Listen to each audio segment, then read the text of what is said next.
Gene Key 60 is one of my favorites, and I'm really excited to dive into this because it's one of the bridges, right? Now, it bridges Capricorn to Aquarius, the last couple degrees of Capricorn to the first couple degrees of Aquarius, and that is so fitting, and we're going to find out why, okay? Now, the channel that this makes up with Gene Key 3 that bridges the sacral to 60, which is in the root center here at the bottom, these bottom two, um, is really taking like that fiery energy of the sacral and grounding it. And so I'm going to tell you a story about the cuckoo bird. And you may have heard this story in a different Gene Key video if you watch a different one on here, but that's because it's one of the animals tied to it in the dream arc.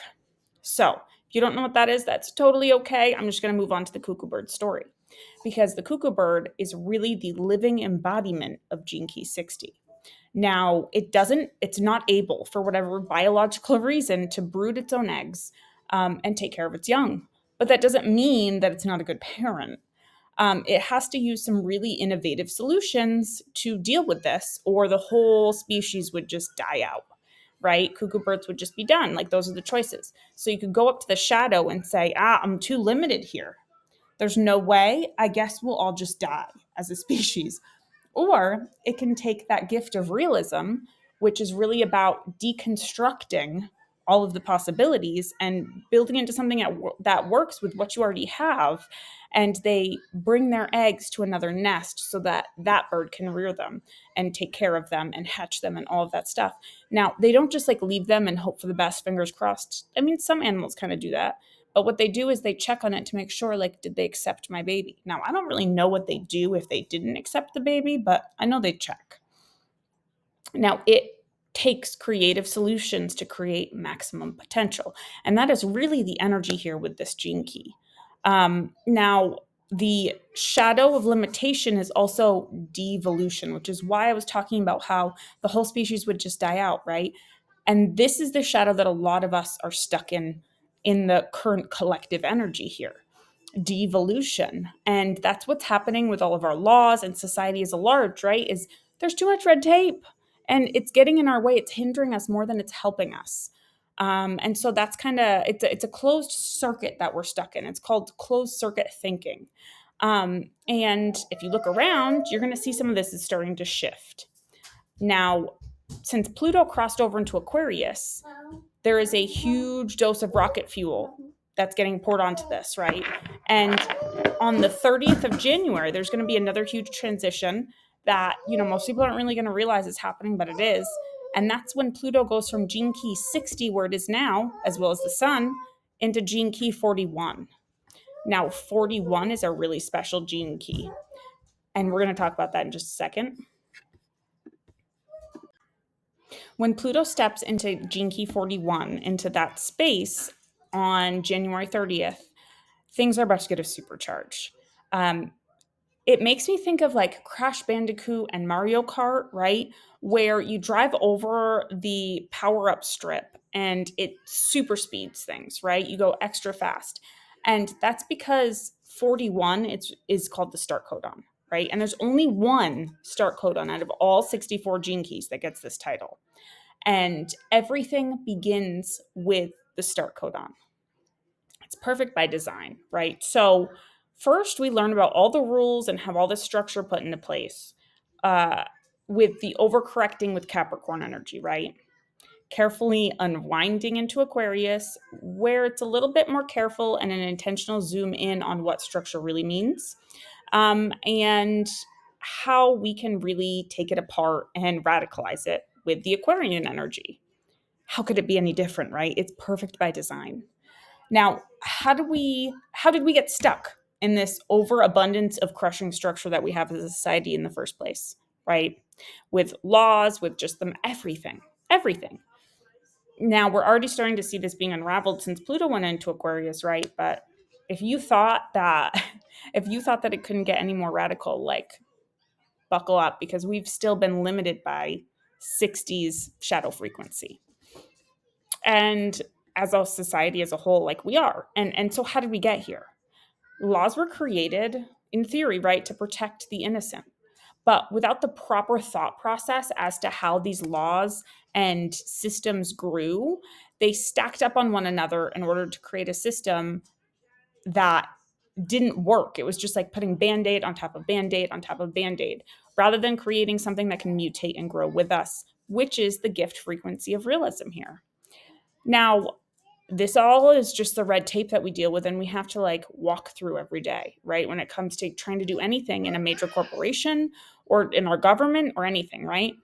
And at this point, we have to, the only way out is to rip off all of those band-aids and expose that wound that's probably got pretty bad case of metaphorical gangrene at this point. And that's really like the wounding that we're seeing in society in a huge way. Now, this obviously, like I mentioned before, really applies to modern business structures, especially corporations that get carried away with profit over anything else as a priority. The red tape protects that, right? So it has this subtle influence of the people that create it and their biases as well, which obviously creates a lot of issues when their biases are towards their own profit. Now, thanks to the shadow of its programming partner, because each gene key has a little bestie across the way, kind of like sister signs in astrology, that helps support its energy. So the shadows program each other and the gifts program each other and so on. They're like twinsies, right? And the shadow of its programming partner, 56, is distraction. And so, thanks to distraction, nobody has really noticed the shadow of limitation because we're all distracted. We're distracted by food, we're distracted by entertainment and the shiny lights, and just, the general. It makes me think of Wall-E, where all of the people are so overweight that they have to be in these scooters and they're just entertained nonstop and fed. And it's like all paid, like it's like one of those vacation spots, right? Where everything's inclusive. So the other interesting thing about the programming partner, though, is it's what's called a stop codon. And there's only a few of these, but there's more than one, unlike the start codon here, right? And so the fact that it's got such a direct connection to, it comes right before the start codon, and the fact that it has a stop codon tells me something about it, okay? A stop codon works like a fermentation lid, right? Making sure that to let out energy so it doesn't build up too much pressure in the container. And since 60 is all about containers, this is extra prevalent. Okay, anytime, and this is my personal understanding, but anytime a gene key has a close relationship with either a stop codon, either as a programming partner or a channel pairing, shows me that there must be a lot of power in the gene key itself, right? Like 60 that has to have a stop codon. That means that it's brewing up a lot of energy and a lot of different shifts coming forward, that it needs to have that pressure release valve, especially with 60 being located in the root center, which is the ultimate pressure center in the body graph chart. Now, if we didn't have enough red tape, we have all of this, right? And it's really just making sure that the box that the red tape is wrapped around isn't going to be open before it's time. And it really reminds me of toys on Christmas growing up, right?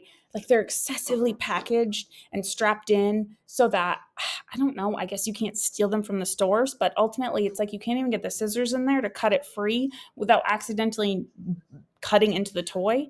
And as Pluto crosses this threshold of 41, it's Christmas morning and the kids are ready to play, right? So stepping back over to talk about the channel of mutation we briefly mentioned earlier, in the human design body graph chart that links that sacral energy with gate 3 down into the root center with this gate 60. Gate 3 and gene key 3, right, is the shadow of chaos. And as we really shift into the 60s gift of realism, we step out of the chaos of and the limitation, right, that work together. And it's innovation instead. Innovation and realism. And we see the gears turning and really beginning to shift. And as society begins to mutate leading up to the 2027 great mutation, this is the year that everything is really springing into action. Right now, we're really sealing up the past, coming to completion energy with all of this, these shadows of limitation and chaos. and really bridging us into 2026, where we hit that fulcrum point of the bell curve, right? And it really pulls us into the future, into that 2027 genetic mutation. Realism here, by the way, is not what you probably think it is. So it doesn't mean that we look at things like realistically. Like when people say that, that's not the vibe at all here, right? We are looking at things realistically, but that requires us to look outside of the box and actually see what's there instead of realistically, right? It means that we really take a good look at it. We deconstruct the systems and rebuild without the fluff. We take out all of the excess stuff and we put things together in the most intuitive way possible, right? Mutating the system into something more sustainable that can help with Gene Key 3's invention, right? The rare city states here of these, which I consider the doorways to enlightenment, are justice and innocence, respectively. So only when taking everything apart and seeing where a band-aid should have been a plot twist, right? It should have been a mutation that grew things, to create an evolutionary advantage rather than a devolution, and setting it up right so we can truly see justice. And that's through the innocent eyes of a child, right? Um, and this childlike wonder and awe, it's setting things straight and not seeking revenge, right? A lot of people see justice as, oh, justice was finally served. What do you mean served, right? Uh, that's the thing about justice, is it's about setting things straight, setting things back to factory settings, yes, but also making things right. It's not about getting revenge or retribution. If you loved this, make sure you give me a follow and set your notifications so that you can see when I make a new video, and come hang out with me next week for the 41 transit. That's going to be super juicy. I'm sure you can already tell based on this one.